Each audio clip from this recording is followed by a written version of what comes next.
Você deve estar acompanhando o debate acerca do chamado PL antifacção, que prevê penas mais severas para o crime organizado e as equipara ao crime de terrorismo. Mas você sabe o que é que está por trás disso? Você saberia dizer por que o governo e a esquerda são contra a tipificação de organizações criminosas como organizações terroristas? Agora você vai entender. Eu sou Marcos Degor e este é o Panorama Geopolítico. Olha só, pessoal, já existe um relativo consenso internacional acerca de um ponto crucial dessa questão. O que caracteriza terrorismo não é ideologia, não é o objetivo perseguido. Isso, na verdade, pouco importa. O que realmente importa é o método empregado.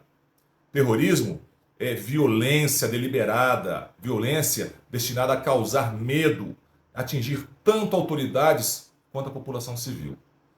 E esse é exatamente o modus operandi das facções brasileiras. Elas combinam lucro, poder territorial e intimidação.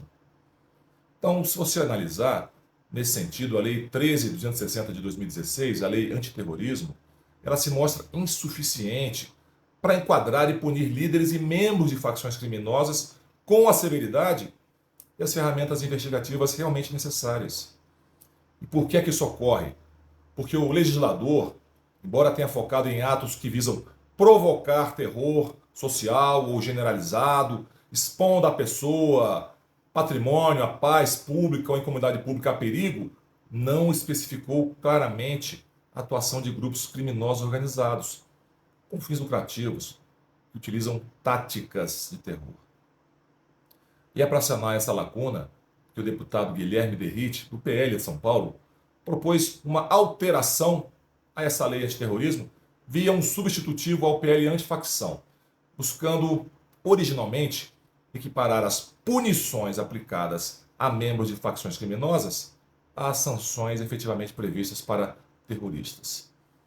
Essa equiparação funcional típica proposta, ela não redefiniria juridicamente o conceito de terrorismo, mas ela ampliaria o alcance da norma para incluir condutas que produzem o mesmo tipo de lesão à paz pública, à segurança coletiva, à autoridade do Estado, o que é crucial para corrigir uma distorção que permite esses grupos criminosos operarem com impunidade, apesar de suas ações claramente se enquadrarem em práticas terroristas. O Derrite sustenta que o enfrentamento ao crime organizado no Brasil exige uma legislação de guerra em tempos de paz. Aliás, eu concordo com isso integralmente. Por isso que o substitutivo original dele avançaria em 5 eixos centrais. O endurecimento das penas passariam de 20 a 40 anos, podendo ultrapassar 60 anos para líderes. Bloqueio patrimonial de bens físicos, digitais. Intervenção em empresas usadas como fachada pelo crime. Fortalecimento da execução penal e o isolamento total das lideranças em presídios federais. Então você vê que, mais do que um simples aumento punitivo, esse texto fecharia algumas brechas jurídicas, tornando os crimes das facções insuscetíveis de graça, indulto ou liberdade condicional e garantiria que o preso realmente cumprisse de fato a pena terminada. Isso aí seria, portanto, uma resposta legal, resposta estratégica à guerra não declarada que o Estado enfrenta contra o crime organizado.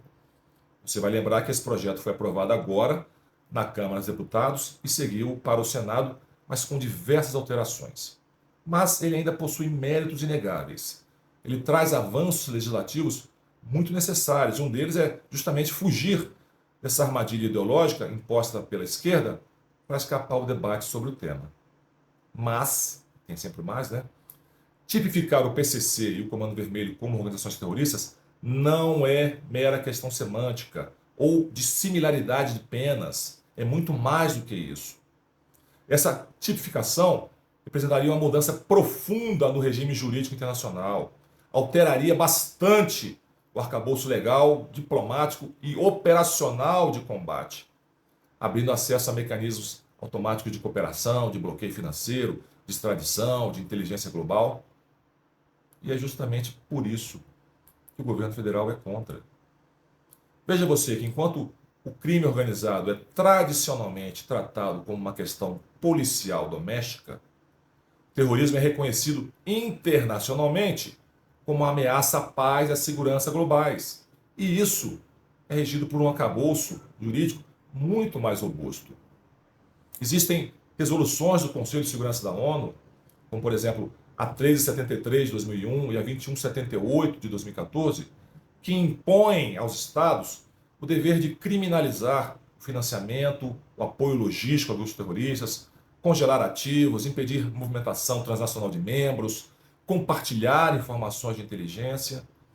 Então, ao reconhecer PCC e CV como organizações terroristas, o Brasil teria acesso direto a esses mecanismos multilaterais de cooperação, além, claro, de apoio técnico e jurídico previsto em tratados como a Convenção Internacional para a Supressão do Financiamento ao Terrorismo de 1999. Ou seja, assim o enfrentamento das facções deixaria de ser uma questão de segurança pública, apenas segurança pública interna, e passaria a integrar a agenda de segurança global. Isso obriga outros países a cooperar, inclusive o Brasil. Na prática, essa reclassificação ou tipificação, ela permitiria ao Brasil utilizar instrumentos equivalentes aos que foram aplicados contra grupos como o Hezbollah, o Estado Islâmico, o cartel de Sinaloa, instrumentos como bloqueio automático de contas, rastreamento de fluxos financeiros, interceptação de comunicação, vigilância internacional, cooperação direta com órgãos como a Interpol, o Grupo de Ação Financeira Internacional, o Comitê contra o Terrorismo da ONU. Claro, isso também facilitaria extradições, compartilhamento de provas. Então, esse novo enquadramento jurídico, ele legitimaria o uso de operações conjuntas entre forças de segurança, inteligência, defesa e elevaria o combate ao crime organizado a um patamar estratégico. Ou seja, meus amigos, mais do que uma mudança legal, trata-se de uma redefinição política e institucional. Isso significaria dotar o Estado do arcabouço estratégico para sufocar as fontes de poder do terrorismo, do crime organizado, e inserir o Brasil em um esforço global coordenado de enfrentamento ao narcoterrorismo e ao crime transnacional. Isso também aumentaria a pressão diplomática internacional sobre países vizinhos que servem como corredores do tráfico. Paraguai, Bolívia, Colômbia, Peru, Venezuela. Isso permitiria mobilizar apoio regional para o fechamento de fronteiras, interceptação e abate aéreo, cooperação amazônica. Internamente, isso reforçaria o caráter de guerra híbrida contra o Estado. Isso justificaria políticas de segurança mais duras, mas dentro dos parâmetros do direito internacional. Ou seja, em outras palavras, reconhecer formalmente o caráter terrorista dessas organizações, dessas facções, permitiria equipar o Estado com as ferramentas adequadas para começar a recuperar territórios, proteger cidadãos, reverter décadas de impunidade e conivência ideológica, que poderia transformar a guerra urbana em uma ação estratégica de retomada da autoridade, da segurança pública, da tranquilidade dos cidadãos. Então vamos analisar agora algumas dimensões dessas diferenças no combate a esses ilícitos. Primeiro, a base jurídica e alcance internacional. O crime organizado é tratado principalmente sob a Convenção de Palermo da ONU de 2000, que é voltada para a repressão do crime transnacional, lavagem de dinheiro, tráfico, corrupção, mas essa cooperação depende de acordos bilaterais ou multilaterais específicos. Não há sanções automáticas, bloqueios financeiros automáticos. Cada país decide caso a caso. Já o terrorismo se enquadra sob diversas convenções da ONU, mencionei para vocês, diversas resoluções do Conselho de Segurança. A designação de grupo terrorista impõe automaticamente obrigações internacionais, que incluem congelamento de bens, proibição de financiamento, restrição ao deslocamento de supostos membros e cooperação compulsória entre Estados. Ela facilita extradições, investigação conjunta, intercâmbio de inteligência e quando for o caso, se necessário, intervenções multilaterais. Qual a diferença prática? Bom, o status de grupo terrorista eleva o crime a uma ameaça à paz e segurança internacionais. Obriga países a cooperar, ainda que não tenham um tratado bilateral direto com o Brasil. A segunda dimensão é do rastreamento e bloqueio financeiro. Facções criminosas comuns só têm bens bloqueados mediante decisão judicial em cada jurisdição. Já grupos terroristas são automaticamente incluídos em listas de sanções financeiras internacionais da ONU, da União Europeia, dos Estados Unidos, do Reino Unido, Israel, todos os países. Isso permite bloquear contas, criptomoedas, ativos em bancas de países cooperantes sem necessidade de solicitação judicial prévia. Isso agiliza o sufocamento financeiro. Efeito direto? As facções têm reduzida a sua capacidade de operar financeiramente no exterior, de lavar dinheiro, de reinvestir os lucros do tráfico em ativos internacionais. Na dimensão da inteligência, as organizações enquadradas como terroristas passam a integrar bancos de dados internacionais de segurança e contra-terrorismo, da Interpol, da Europol, da CIA, do M6, do Mossad.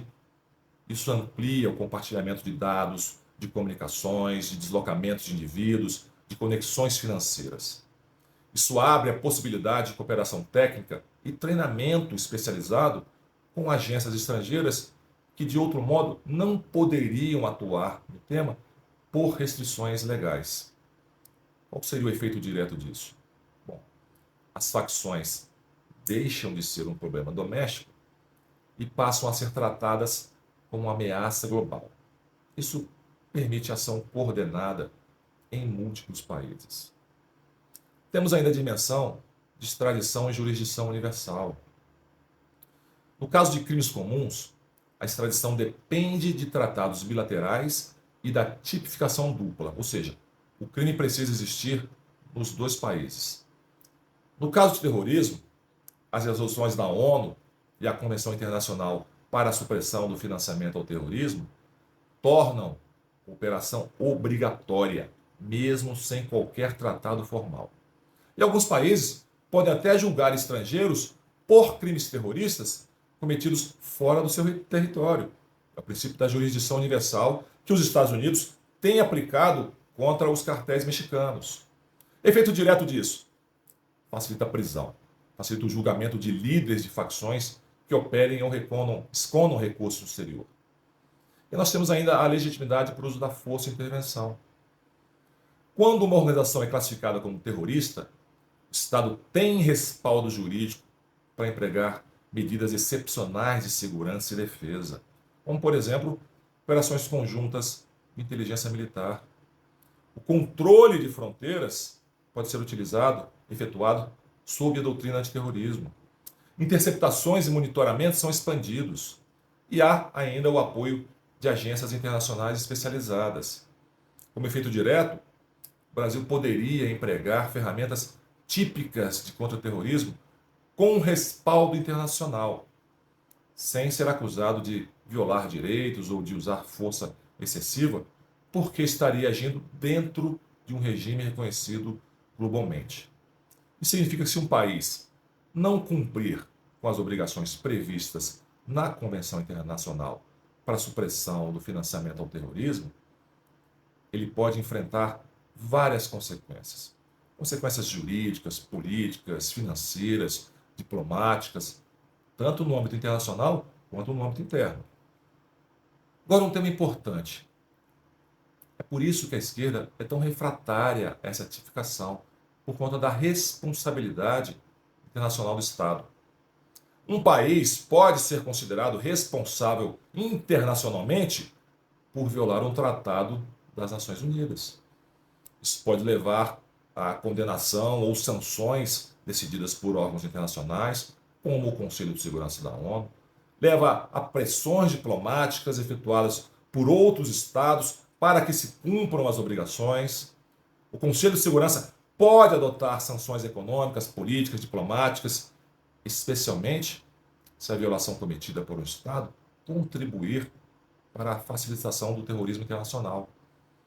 Pode haver congelamento de bens, de indivíduos, de governantes, de instituições do país, proibição de viagens internacionais para essas pessoas, restrições comerciais, isolamento diplomático, enfim, o GAF, Grupo de Ação Financeira, pode colocar o país em listas de alto risco, são as listas cinza ou negra, podem ser restringidas transações internacionais, isso pode dificultar investimentos estrangeiros, pode dificultar cooperação bancária, tudo isso afetaria o acesso do país ao sistema financeiro global.